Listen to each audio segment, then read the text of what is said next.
તમને બધાને જય ભીમ। તો હું અહીંયા 15 માર્ચમાં આવી છું। હમણાં હજુ મારો બ્યુટિશિયનનો કોર્સ ચાલુ છે અને મને આ બ્યુટિશિયનનો કોર્સ કરવા બાબતે મારા મમ્મી પપ્પાએ કીધું હતું, કારણ કે અત્યારે છોકરીઓ પર ના થવાના મતલબ બળાત્કાર ને જે ના થવાનું એ વસ્તુ થાય છે, તો છોકરીઓને કઈ રીતે આગળ વધવું, કઈ રીતે પગભર થવું।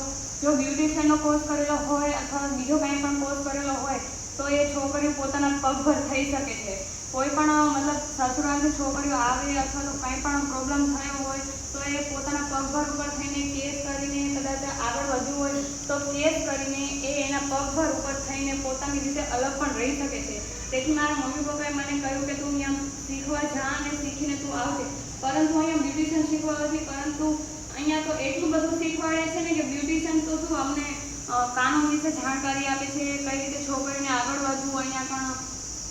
અહીંયા મતલબ કોર્સ પણ થાય છે અને જેમાં જેનો નંબર આવે છે એને સર્ટિફિકેટ પણ મળે છે અને તમને ખાલી જે શીખવા હોય એ તો નહીં, પણ તમને ઘણું બધું અહીંયા શીખવા મળે છે। જેવી રીતે ઘણા ટાઈમ પહેલાં એક સ્કૂલ હતી જે રાજસ્થાનમાં છે। રાજસ્થાનમાં એક સ્કૂલમાં એક બાળક હતો જે ઇન્દ્ર મેઘવાલ કરીને 8 વર્ષનો હતો, પરંતુ તે શિક્ષકોના માટલામાં ત્યાં આગળ જેટલું ઘણું બધું છે તો તેને શિક્ષકોના માટલામાં પાણી પીધું હતું, તો તેમાં તેને શિક્ષકોએ એટલો માર માર્યો હતો કે 8 વર્ષના બાળકનું મૃત્યુ થઈ ગયું હતું। ત્યારે એમની મમ્મી એને ઘણા બધા શોકમાં હતા અને દુઃખમાં હતા। तो इंदु दीदी मतलब सब लोग गए थे, इंदु दीदी और सब महिलाएं अपने खुद के खर्चे पे उसकी मम्मी को मिलने, तब वो गए। तब पहले बात कर ली थी पुलिस वालों से, तब उन्होंने हाँ बोला था और फिर गए तो आधे रास्ते पे उनको बहुत सारा परेशान किया और मना किया मिलने से, लेकिन उनको सिर्फ मिलना ही था। तो सिर्फ इंदु दीदी नहीं, बाकी सब कई लोग महिलाएं थी जो उनकी मम्मी से मिल के भी आए और वापस भी चले आए।